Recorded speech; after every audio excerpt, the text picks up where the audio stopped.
गया आपका फोन?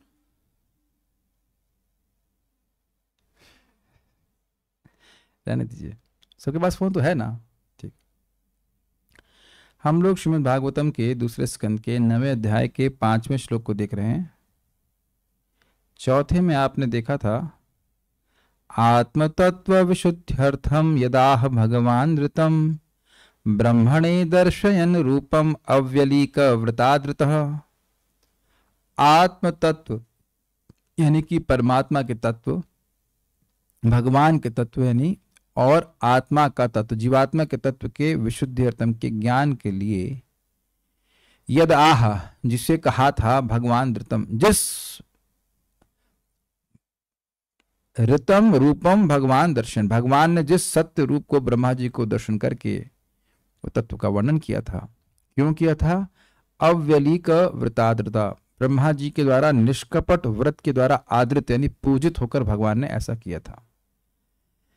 अब इस श्लोकों में या आने वाले श्लोकों में, इस श्लोक से शुरू करके ये बताया जा रहा है कि भगवान ने किस प्रकार से वह बोला था, कैसे वह रूप प्रकट किया, क्यों किया, किस प्रकार किया, और फिर क्या वह तत्व बोला, ये सब वर्णन हम इन श्लोकों में सुनेंगे। समझ में आ रहा है लिंक आपको? पिछले श्लोक में कहा गया कि भगवान ने अपना सच्चिदानंद वपु ब्रह्मा जी को दिखाया और वह तत्व बोला। तो किस प्रकार दिखाया, क्यों दिखाया, वो सब बातें बताई जाएंगी। किस प्रकार से निर्विलीक ब्रह्मा जी ने भजन किया, वह सब बातों का वर्णन श्लोकों में होने वाला है। मेरे पीछे बोलिए। स आदिदेवो जगतां परो गुरुः स्वधिष्णमास्थाय सृक्षयक्षतः। स आदिदेवो जगतां परो गुरुः स्वधिष्णमास्थाय सृक्षयक्षत। सृक्षयक्षत होना चाहिए, ठीक है। ताम्नाद्य गच्छद दृश्यमत्र सम्मतां प्रपंच निर्माण विधिर्यया भवेत्। ताम्नाद्य गच्छद दृश्यमत्र सम्मतां प्रपंच निर्माण विधिर्यया भवेत्। स आदिदेवो जगतां परो गुरुः स्वधृष्टमास्थाय सृक्षयक्षत। स आदिदेवो जगतां परो गुरुः स्वधिष्णमास्थाय सृक्षयक्षत। ताम्नाद्य गच्छदृशमत्र सम्मतां प्रपंच निर्माण विधिर्यया भवेत्। ताम्नाद्य गच्छदृशमत्र सम्मतां प्रपंच निर्माण विधिर्यया भवेत्। स आदिदेवो जगतां परो गुरुः स्वधृष्णमास्थाय सृक्षयक्षतः। स आदिदेवो जगतां परो गुरुः स्वधिष्णमास्थाय सृक्षयक्षत। ताम्नाद्य गच्छदृशमत्र सम्मतां प्रपंच निर्माण विधिर्यया भवेत्। ताम्नाद्य गच्छदृशमत्र सम्मतां प्रपंच निर्माण विधिर्यया भवेत्। स आदिदेवो जगतां परो गुरुः स्वधिष्णमास्थाय सृक्षयक्षत। स आदिदेवो जगतां परो गुरुः स्वधिष्णमास्थाय सृक्षयक्षत।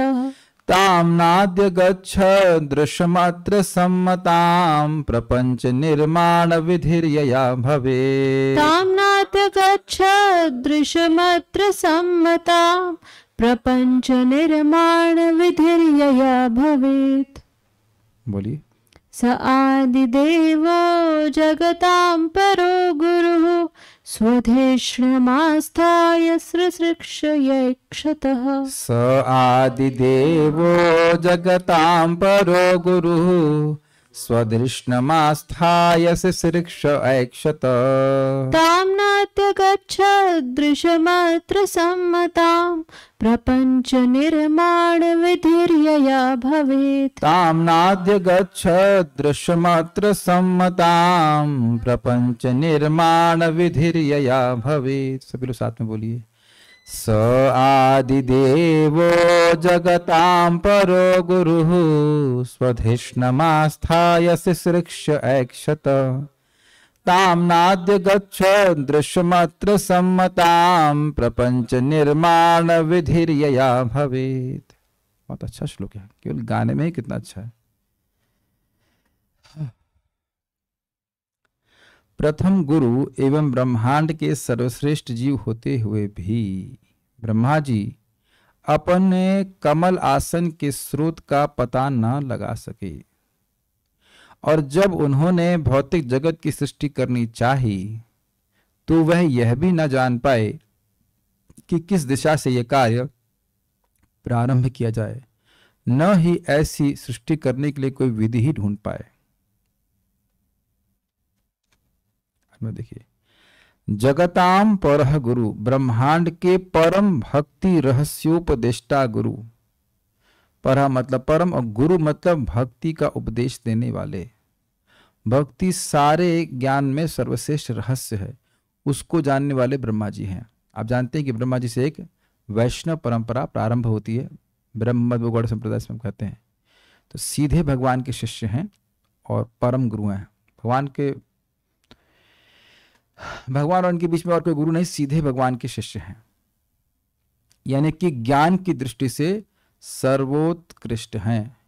परह गुरु ये हो गया ना।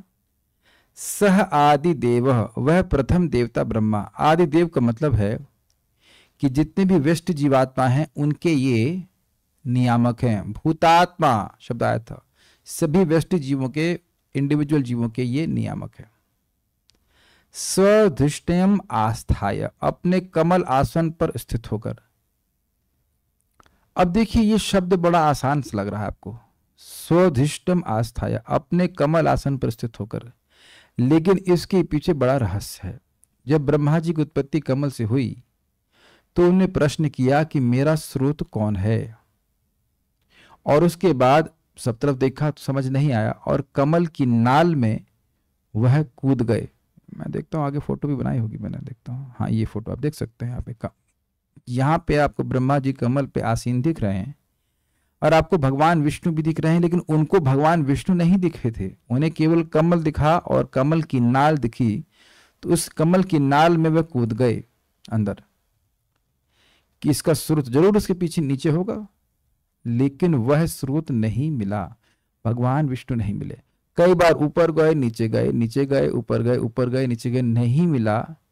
तब हार के फिर वह अपने कमल पर आस्थाया, अपने कमल आसन पे बैठे। यह अर्थ है। ऐसा नहीं कि उनकी सृष्टि हुई और बैठे और सोचने लग जाए, नहीं, बहुत प्रयास किए, भगवान को ढूंढ नहीं पाए, तब जाकर बैठे और तब सोचने लगे। ये क्लियर हुआ? दो शब्दों में बहुत बड़ी लीला छुपी हुई है। यानी अपने प्रयास से ब्रह्मा जी भी भगवान को नहीं देख पाए, केवल अपने प्रयास से।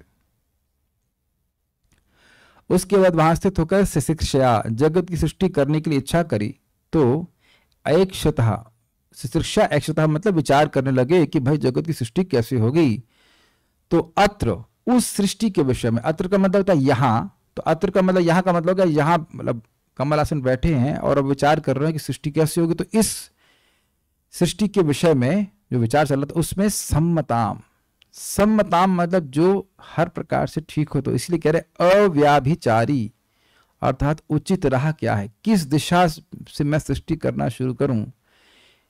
यया प्रपंच निर्माण विधि भवेत, जिसके द्वारा भौतिक रचना की विधि होनी चाहिए। ताम दृश्यम, उस प्रज्ञा को, उस बुद्धि को, उस दिशा को कह सकते हैं, न अद्य गच्छत, प्राप्त नहीं कर सके। समझ में आ रहा है श्लोक? संस्कृत देखिए समझाएगा। स आदिदेव, वो आदिदेव ब्रह्मा जी, जगताम परो गुरु, जो जगत के परम गुरु हैं, स्वधिष्णमास्थाय, अपने कमल आसन पर स्थित होकर के, सिसृक्ष ऐक्षतः, सृष्टि करने की का विचार कर रहे थे। ताम ना अध्यगच्छत, लेकिन उसको नहीं प्राप्त कर सके। क्या नहीं प्राप्त कर सके? दृश्यम, वह बुद्धि, वह प्रज्ञा नहीं प्राप्त कर सके। किस विषय में? कहते हैं अत्र, अत्र मतलब इस सृष्टि के विषय में नहीं प्राप्त कर सके। कैसी प्रज्ञा? तो कहते हैं सम्मताम, अर्थात अव्याभिचारी, जो बिल्कुल समीचीन हो, बिल्कुल ठीक हो, उसके संबंध में कोई और मत ना हो कि सृष्टि ऐसे भी हो सकती है। एकदम एक सही बिल्कुल अव्याभिचारी, इसमें कोई गलती नहीं हो, इस प्रकार की प्रज्ञा को नहीं प्राप्त कर सके। किस संबंध में? प्रपंच निर्माण विधिर या भवे, जिसके द्वारा, प्रपंच का मतलब जगत को प्रपंच कहा जाता है, तो इस जगत के निर्माण की विधि जिस प्रकार से हो, वह ऐसी बुद्धि प्राप्त नहीं कर सके।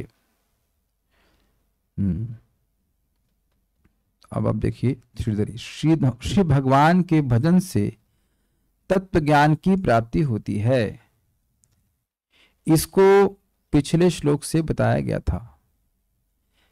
अव्यलीक व्रताद्रतः, निर्व्यलीक भजन से प्रसन्न होकर के भगवान ने ब्रह्मा जी को ज्ञान दिया। तो किस प्रकार से दिया, इसको विस्तार से बता रहे हैं। श्री भगवान के भजन से तत्व ज्ञान की प्राप्ति होती है, इस बात को विस्तार से बतलाने के लिए, तथा ब्रह्मा जी को भी तत्व ज्ञान परमात्मा की कृपा से ही होता है, इस बात को बतलाने के लिए उन्होंने इतिहास को स आदि देव इत्यादि श्लोक से कहा। दो बातें हैं कि एक कि सभी को तत्व ज्ञान भगवान की कृपा से होता है, और दूसरा कोई कहे हो सकता है कि ब्रह्मा जी को ना होता हो, ब्रह्मा जी स्वतः सिद्ध ज्ञान वाले हों, क्योंकि हम तो नहीं सुन रहे हैं कि ब्रह्मा जी का कोई गुरु है, ऐसे कोई सोच सकता है, लेकिन कहते नहीं, ब्रह्मा जी को भी भगवान की कृपा से ही ज्ञान प्राप्त हुआ। ठीक है, तो अब एक बड़ा शिक्षा व्यक्ति को मिल रही, जब ब्रह्मा जी को भगवान की कृपा से ज्ञान प्राप्त हुआ, तो मुझे केवल अपने प्रयास से ज्ञान कैसे प्राप्त हो जाएगा? मेरा प्रयास आवश्यक है, लेकिन भगवत कृपा के बिना मुझे ज्ञान प्राप्त नहीं हो सकता। इसलिए हमारे प्रयास भगवान की कृपा को प्राप्त करने के लिए हो रहे हैं या होने चाहिए। नाम जाप कर रहे हैं, भागवत श्रवण कर रहे हैं, कीर्तन कर रहे हैं, भगवान का प्रसाद ग्रहण कर रहे हैं, भक्ति कर रहे हैं, तो इसके द्वारा भगवान की प्रसन्नता को लक्ष्य कर रहे हैं। भगवान प्रसन्न हो, भगवान प्रसन्न होंगे, उनकी इच्छा में, हृदय में इच्छा आ जाए कि यह जीव मुझको जाने, यह जीव मुझको देखे, तो हम भगवान को देख पाएंगे, नहीं तो नहीं देख सकते, नहीं तो नहीं समझ सकते। स्पष्ट समझ में आ रहा है? जब ब्रह्मा जी नहीं समझ सके, आपने देखा है ना, तो फिर हम कैसे समझ सकते हैं? और तो ब्रह्मा जी कैसे समझे? निर्वलिक व्रत लेकर के भगवान को तपस्या की, भगवान को प्रसन्न किए, तो फिर वह समझ पाए। बिल्कुल स्पष्ट तरीका समझ में आ रहा है। परो गुरु कहकर भक्ति के रहस्य का उपदेश करने वाला कहा गया है। पर गुरु मतलब जो परम ज्ञान देने वाले हैं, भक्ति का ज्ञान सर्वश्रेष्ठ है। स्वधिष्ण अर्थात कमलासन पर बैठकर अपने अधिष्ठान का अन्वेषण करने के लिए ब्रह्मा जी पहले तो जल में प्रवेश किए, किंतु पता नहीं पा सकने के कारण वे लौटकर अपने आसन पर बैठकर विचार किए कि प्रपंच की सृष्टि कैसे की जाए। प्रपंच मतलब झमेला, मतलब जगत। तो इसमें बहुत समय बीत गया, ऊपर गए नीचे गए, ऊपर गए नीचे गए, लेकिन समझ नहीं पाए कि मेरा स्रोत क्या है। आप मान लीजिए किसी बिल्डिंग के ऊपर वाले फ्लोर पर बैठे हैं, तो नीचे आते हैं, लिफ्ट पकड़ के देख लेते हैं ग्राउंड फ्लोर क्या है, लेकिन ये ग्राउंड फ्लोर से ऊपर, समझ गए ना, लिफ्ट से ऊपर जा रहे नीचे जा रहे, लेकिन ग्राउंड फ्लोर दिख ही नहीं रही है। आपको आश्चर्य नहीं होगा? स्वाभाविक सी बात है कि आप सोचेंगे, कोई व्यक्ति सोचेगा कि भाई हम ऊंची जगह बैठे तो नीचे कोई इसका नींव होगी, कोई स्थान होगा, लेकिन वो दिख ही नहीं रहा है उनको। ये आपको आश्चर्य नहीं होगा? बिल्डिंग के टॉप पे खड़े हैं, टॉप एकदम स्थिर है, और नीचे वाला स्थान दिख ही नहीं रहा है कि है क्या वो, कोई और छोर ही नहीं मिल रहा है। काफी देखा जाए तो भयभीत करने वाली स्थिति। पूरा ब्रह्मांड गुप्त अंधकार, अकेले आदमी पड़ा हुआ है। अजीब सा नहीं लगेगा आपको? ब्रह्मा होना भी बड़ा खतरनाक काम है। अयक्षतः अर्थात जगत की सृष्टि कैसी होगी ये आलोचना करने लगे। आलोचना का मतलब हमेशा निंदा नहीं होता, आलोचना का मतलब विचार करने लगे। हम लोग आलोचना का अर्थ में सोचते हैं कि भाई किसी की निंदा हो रही है, निंदा चुगली, आलोचना कोई आलोचना कहते हैं, लेकिन आलोचना का अर्थ विचार कर ले कैसे सृष्टि होगी। अब एक प्रश्न आएगा कि उन्हें कौन बोला सृष्टि करो? ब्रह्मा जी हैं भाई, वो हमारे से व्यक्ति नहीं है, तो उन्होंने सृष्टि करने के बारे में सोचा। देखिए, आप सोचेंगे कि भगवान आदेश दिए होंगे तब वो सोचे, लेकिन जो यहाँ पे क्रम दिख रहा है वो पहले सृष्टि के बारे में सोच रहे हैं, फिर भगवान कह रहे हैं कि तपस्या करो। तो सृष्टि कैसे करें यह भी उनको समझ में नहीं आ रहा था।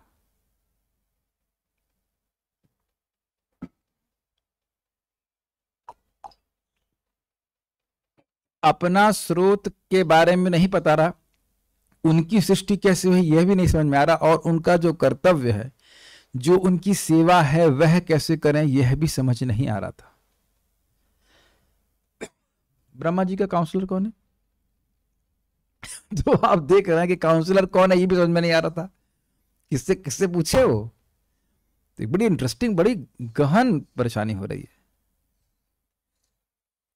ताम दृश्यम अर्थात उस प्रज्ञा, ताम मतलब उस, और दृश्यम का मतलब प्रज्ञा, यानी अर्थात बुद्धि को, जो अत्र अर्थात सृष्टि के विषय में थी, उसको भी नहीं जान पाए, वो नहीं समझ पाए कि सृष्टि कैसी होगी।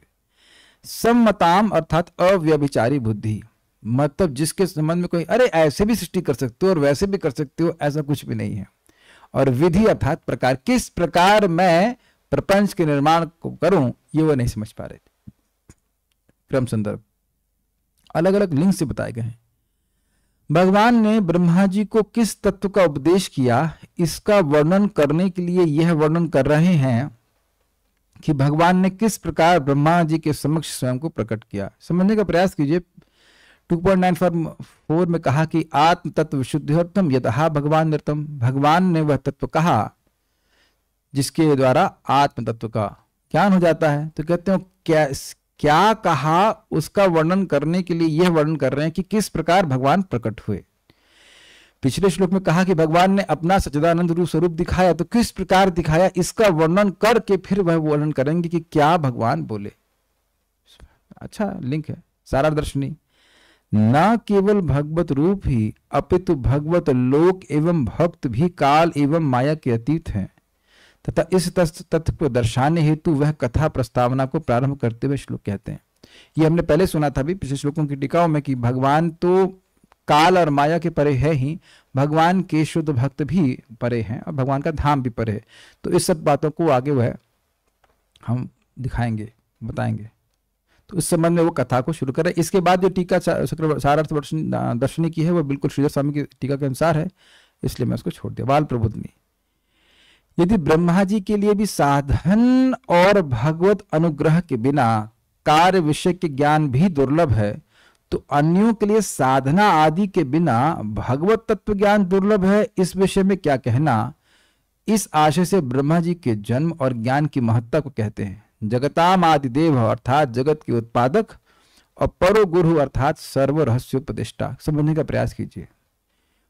यहां पे पिछले श्लोक में भी कहा गया कि भगवान के निर्विलीक व्रत के द्वारा तपस्या कर आदर किया, पूजा की, तो भगवान प्रसन्न होकर के अपने ज्ञान को दिए। तो यहां कह रहे हैं, इस श्लोक में स्थापित कर रहे हैं कि भगवान के अनुग्रह के बिना और स्वयं साधना किए बिना और भगवान के अनुग्रह के बिना, दो चीजें हैं। व्यक्ति को स्वयं साधना करनी पड़ती है, भगवान को यह प्रदर्शित करना पड़ता है कि मैं वाकई आपकी प्राप्ति करना चाहता हूं। हम जबरदस्ती भगवान की प्राप्ति नहीं कर सकते, साधना के द्वारा भगवान को प्रसन्न करने का प्रयास कर सकते। जब भगवान का अनुग्रह होता है, देखते हैं कि भक्त कितना तपस्या किया उनके लिए, ये कितना नाम जप किया, भागवत पढ़ा, जो भी साधना भगवान ने दी किया है, तो भगवान प्रसन्न होकर के उस पर अनुग्रह करते कि ये जीव मुझको समझ जाए। तो वहां ये कह रहे हैं कि सृष्टि के कार्य के विषय में जानने के लिए ब्रह्मा जी पूरी तरह से भगवान पर निर्भर हैं। अब आप बताइए, जब ब्रह्मा जी अपने रेगुलर कार्य के लिए, सृष्टि करने के लिए, उन्हीं कार्य है ना, तो सृष्टि करने के लिए जो उनका रेगुलर कार्य है, उसी के वो लिए वो उनकी सृष्टि हुई है ब्रह्मा जी की, उसको भी करने के लिए भगवान कृष्ण पे आश्रित हैं। तो हम लोग यह सोचें कि हम लोग कोई कार्य कर लेंगे बिना भगवान की कृपा के, ये कितना बड़ा अज्ञान है। या बिना साधना के कोई व्यक्ति भगवान को देख लेगा, बिना भगवान के अनुग्रह के भगवान को समझ जाएगा, ये तो एकदम मूर्खता है। इसलिए कैमित्य को समझा रहे हैं। समझ में आया सबको? बड़ा अच्छी बात यहाँ पे कह रहे हैं। और इसको सूचित करने के लिए कह रहे हैं पर गुरु, ज्ञान की दृष्टि से वह परम सारे रहस्य को जानने वाले हैं, उनसे कुछ भी छुपा नहीं है, उन्हें किसी गुरु की आवश्यकता नहीं है, सीधे भगवान ही उनके गुरु हैं। और स आदि देवा, उनका कोई देवता नहीं है, वो सभी जगत में हर वस्तु के उत्पादन करने वाले हैं, सृष्टि करने वाले हैं, तो वह किसी पर निर्भर नहीं है, सभी देवताओं की सृष्टि वही करने वाले हैं। ऐसा व्यक्ति भी भगवान पर पूरी तरह से आश्रित है, तभी वो अपने सृष्टि के कार्य को संपादित करने में सफल हो पाए। बहुत बड़ी शिक्षा प्राप्त हो रही है। इसीलिए देखिए, श्रीमद् भागवतम के प्रवचन के पहले हम लोग भगवान की, व्यासदेव जी की, नारायण भगवान की, भगवान कृष्ण की, सरस्वती माता, इन सब के आशीर्वाद की प्रार्थना करते हैं। ऐसा नहीं सोच रहे थे कि बस हम तो जानते हैं, भागवत जानते हैं, हम बोल देंगे, या और भी कोई कार्य कर रहे हैं, आप भोजन बनाने जा रहे हैं या और भी कार्य कर रहे हैं जो आपको लगता है रेगुलर है। हमेशा ये सोचना चाहिए कि भगवान अगर चाहेंगे तब मैं इस कार्य को कर पाऊंगा। या नाम जब पूरा कर रहे हैं, कुछ भी कर रहे हैं, हर दिन ये स्मरण रहने का प्रयास करना चाहिए कि हम भगवान अगर हमें करने देंगे, भगवान कृपा करेंगे, तब हम कुछ कार्य कर पाएंगे। Very nice. और यही बात भगवान ने गीता में कहा, सभी कर्मों के करते हुए तुम मेरा आश्रय लेकर के उस कार्य को करो। श्लोक भूल रहा हूं कितना, मच्चित्तम सततम भव, ऐसे करके श्लोक है।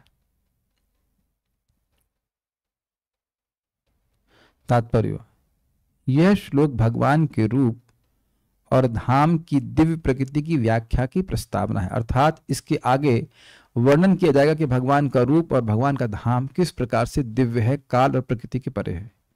श्रीमद् भागवत के प्रारंभ में यह कहा जा चुका है कि परमेश्वर अपने धाम में वंचक शक्ति के संपर्क में आए बिना रहते हैं। ये क्या कहा गया? प्रथम श्लोक में ही कहा गया है, धामना स्वेन सदा निरस्त कुहकम सत्यम परम धीमहि। भगवान अपने धाम में, धामना स्वेन सदा, स्वे धामना अपने धाम में अपनी निज शक्ति से, निरस्त कुहकम, कोक मतलब माया, कपट करने वाली शक्ति, उसको निरस्त किए रहते हैं। जैसे सूर्य अपने ही स्थित तेज से अंधकार को करोड़ों करोड़ों मील दूर से ही दूर किए रहता है। तो भगवान के धाम में माया का प्रवेश वैसे ही नहीं होता जैसे सूर्य के अंदर या सूर्य के करोड़ों करोड़ों दूर भी अंधकार नहीं रहता। क्या आप या मैं सूर्य के अंदर अंधकार की धारणा कर सकते हैं? उसी प्रकार से भगवान के धाम में माया है ही नहीं, मतलब बहिरंग शक्ति नहीं है। अतः भगवान की धाम कल्पना ना होकर एक भिन्न दिव्य लोकों का क्षेत्र है, उसे वैकुंठ कहते हैं। इस अध्याय में इसकी भी व्याख्या की जाएगी। 10वें श्लोक में देखेंगे, न यत्र माया किमुता परे तथा, ऐसे करके वर्णन होगा। वैकुंठ मतलब जहां कुंठा नहीं है, और ये जगत क्या है? आकुंठ। तो जहां हर पग में कुंठा है, ऐसे लोग ऐसे स्थान को यूटोपिया कहेंगे या एक काल्पनिक क्षेत्र कहेंगे जहां दुख हो ही नहीं। लेकिन यह काल्पनिक क्षेत्र नहीं है। काल्पनिक क्षेत्र अगर है तो ये भौतिक जगत है जहां हर व्यक्ति ये कल्पना कर रहा है कि वह ईश्वर है, जबकि हर व्यक्ति दास है। इस भौतिक आकाश से बहुत ऊपर परव्योम का ज्ञान तथा उसकी सारी सामग्री की जानकारी भक्ति योग के द्वारा संभव है। ब्रह्मा जी ने भक्ति योग के बल पर ही सृष्टि करने की शक्ति प्राप्त की थी। तो बताइए, भक्ति योग करके पूरी जगत की सृष्टि करने की शक्ति मिल गई, तो इस जगत में कोई भी कार्य करने की वास्तविक शक्ति तो भक्ति से प्राप्त हो सकती है। अब इस जगत में देखा जाता है कि माता पिता सोचते हैं कि बच्चे जब करेंगे तो उनका भविष्य खराब हो जाएगा, और यहां भगवान का बच्चा भक्ति कर रहा है और कितना समर्थ हो गया, विचार कर लीजिए। सृष्टि करते समय ब्रह्मा जी भ्रमित हो गए थे और वे अपनी स्थिति तक का पता नहीं लगा पा रहे थे, किंतु उन्हें यह सारा ज्ञान भक्ति के योग के द्वारा ही प्राप्त हो सका। ये एक्सपेरिमेंट आप कभी करना कि कोई ऐसी सेवा जो आपको दी जाए लेकिन आपको आती ना हो, और आप भगवान का जप करते रहिए और इच्छा करें, अगर आपके हृदय में सिंसियरली इच्छा है कि उस सेवा को हम करें, तो आप देखेंगे कि भगवान की कृपा से सारे आइडिया, सारा व्यवस्था, सारा साज सामग्री आपके सामने उपस्थित हो जाएगा। ये अपने अनुभव से ही बोल रहा हूं। मंदिर में जब मैं सेवा करता था तो हमेशा ऐसी प्राय ऐसे प्रोजेक्ट मिले जिनको मैंने कभी नहीं किया। जैसे मंदिर की पेंटिंग का, आपको लगा पेंटिंग कौन सी बड़ी बात है? बहुत मंदिर में बहुत सारे लोगों का ओपिनियन होता था, बहुत सारी चीज होती थी, हम सोचते रहते, जब भी करते रहते मन में आता था यहाँ पेंटिंग, वहाँ एकदम सही समय पे व्यक्ति को भेज देते थे भगवान, और सारी सेवा हो जाती थी, सब लोग संतुष्ट भी हो जाते थे। ये देखा गया है, मैंने तो अपने जीवन में बहुत देखा है, जितना देख पाया हूं उतना देखा ऐसे कह सकता हूं कि यदि हम सुबह के समय बढ़िया से आप जितना संभव हो सके जाप अच्छे से करेंगे तो आप जो भी सेवा आपको प्राप्त है वह करने की बुद्धि आपको भगवान देंगे। आप लोग को बिल्कुल ही मैं अपने अनुभव से बोलना, आप करके देख लेना। वैसे इस समय तो मेरे ख्याल से किसी के पास कोई सेवा नहीं होगी जो बहुत कठिन हो, लेकिन अगर है भी तो भी भगवान रास्ता दिखा देते हैं सारा कुछ। भक्ति योग से ईश्वर को जाना जा सकता है और ईश्वर को सर्वोच्च मानकर शेष सब कुछ जाना जा सकता है। जब यस्मिन विज्ञाते एवं सर्वम एवं विज्ञातम भवति, जो भगवान को समझ लेता है वह जगत की हर वस्तु को समझ लेता है, और जो भगवान को नहीं समझा वो सब कुछ कोई बात नहीं समझ पाया। जो परमेश्वर को जानता है वो सब कुछ जानता है। अभी मैंने कोटेशन दिया, यही समस्त वेदों का कथन है। इस ब्रह्मांड के आदि गुरु ब्रह्मा को भी भगवान की कृपा से प्रकाश प्राप्त हुआ था, तो ऐसा और कौन होगा जो उनकी कृपा के बिना सब कुछ जान सके। जो हर एक विषय की पूर्ण जानकारी प्राप्त करना चाहता है उसे चाहिए कि भगवत कृपा प्राप्त करे, इसके अलावा कोई दूसरा उपाय नहीं है। अपने निजी बल पर ज्ञान को खोज करने का प्रयास समय का अपव्यय होगा। भगवान की बात बिल्कुल समझ में नहीं आएगी, जो समझ में आएगा वह भी भ्रम की आयु पर आधारित होगा। So will stop here. Are there any questions? नहीं, मत चित्तः सर्व दुर्गा नहीं था। अपने कार्य करते हुए मुझ पर निर्भर रहो, ये श्लोक।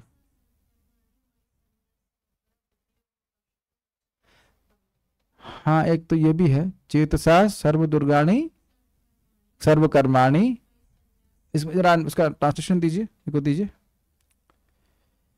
चेतसा सर्व कर्माणि मयि, ये श्लोक था। यस, चेतसा सर्व कर्माणि मयि सन्न्यस्य मत्परः। आगे क्या श्लोक है?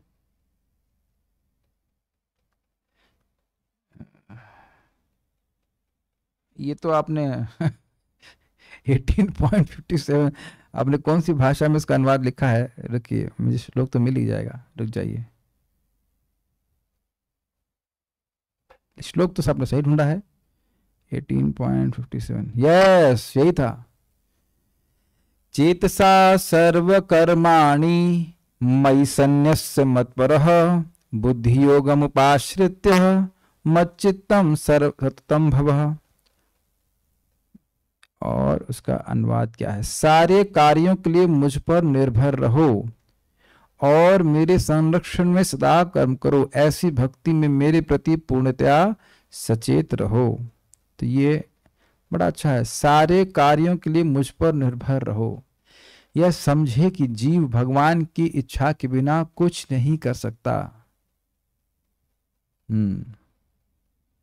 श्रील भक्ति सिद्धांत सच ठाकुर जी, उनसे कोई पूछता कि कल आप आ सकते हैं, तो कहते हैं हाँ, अगर कृष्ण चाहेंगे तो मैं आ जाऊंगा, ये कार्य हो जाएगा। हाँ, अगर कृष्ण चाहेंगे तो ये कार्य हो जाएगा। और वास्तविकता यही है। बात तो यह है कि आप पूरा विज्ञान जानते ही हैं कि सारे कुछ कार्य को भगवान ही करने वाले हैं। जीव इच्छा करता है, भगवान उस इच्छा को देखते हैं, फिर प्राण शक्ति को क्रियान्वित करते हैं, फिर मन क्रियान्वित होता है, फिर इंद्रियां क्रियान्वित होती है। तो हर कार्य के लिए हम भगवान पे आश्रित हैं। एक व्यक्ति ने हमसे पूछा कि देवी देवता जल्दी इच्छा पूर्ण कर देते हैं और भगवान देर में इच्छा पूर्ण करते हैं, तो क्या ये भ्रांति नहीं है? ऐसी कौन सी इच्छा है जो भगवान पूर्ण नहीं कर रहे हैं? एको यो विदधाति कामान, एको बहुनाम यो विदधाति कामान। अकेले वही भगवान सभी की इच्छा को पूर्ण करने वाले हैं। मत स्मृतिर ज्ञानम अपोहनम च, भगवान ही सारी स्मृति, ज्ञान और विस्मरण सब दे रहे हैं। तो ये काफी अच्छा है, और इस प्रकार से भगवान के ऊपर निर्भरता रहेगी तो बहुत अच्छा है। ऐसे ही निर्भर हैं, ऐसा नहीं है कि हम सोचेंगे तो निर्भर हैं, निर्भर तो हैं, लेकिन स्वीकार करने वाली बात, स्वीकार करेगा तो व्यक्ति शरणागत रहेगा। मैं सोचूं कि मैं कुछ भी बोल दूंगा श्लोक पे, हाँ मैं तो बोलने में एक्सपर्ट हूं, मैं ये हूं, मैं वो हूं, फेल हो जाएगा। बहुत बार भक्तों का ऐसा अनुभव है कि इस प्रकार की मन भावना आ जाती तो प्रवचन ठीक से नहीं कर पाते। ठीक है, सो विल स्टॉप हियर। कल बलराम पूर्णिमा है, आप बलराम जी की आशीर्वाद मांगिए, और केवल बलराम पूर्णिमा को नहीं, रोज ही आशीर्वाद मांगना चाहिए कि दाऊ जी, बलराम जी, आप हमको शक्ति दीजिए कि हम सच्चे भक्त बन सकें। ये प्रार्थना बहुत बड़ी है। या हमें शुद्ध हृदय की शक्ति दीजिए ताकि हमारी सेवाएं आपको प्रसन्न कर सकें। या ये प्रार्थना कर सकते हैं कि आप सारे सेवा भावों के आश्रय हैं भगवान के प्रति, तो उस प्रकार की निस्वार्थ सेवा की भावना भी आप हमको दीजिए भगवान कृष्ण के चरणों में।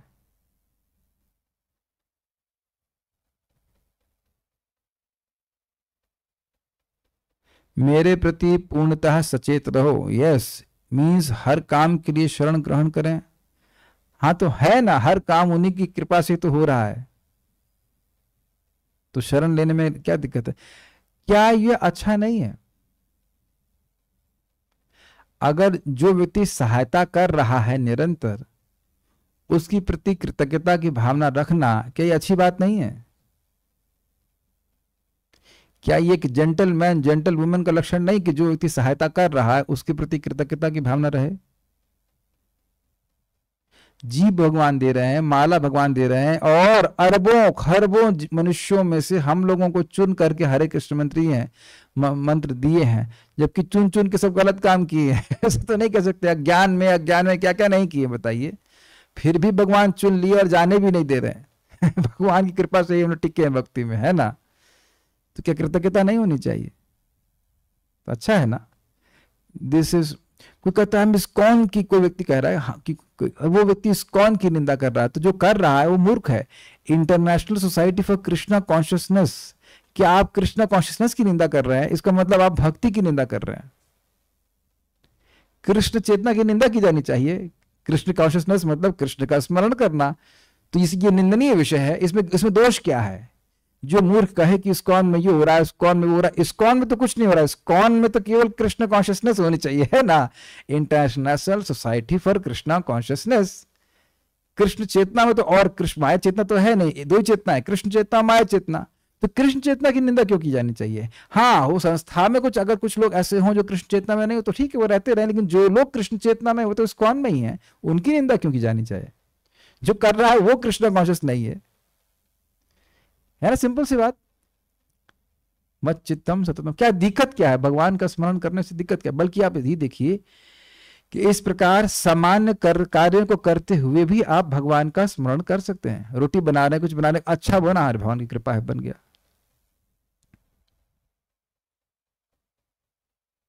ठीक है, सो will stop here. Shrimad Bhagavatam की जय, श्रील प्रभुपाद की जय, निताई गौर।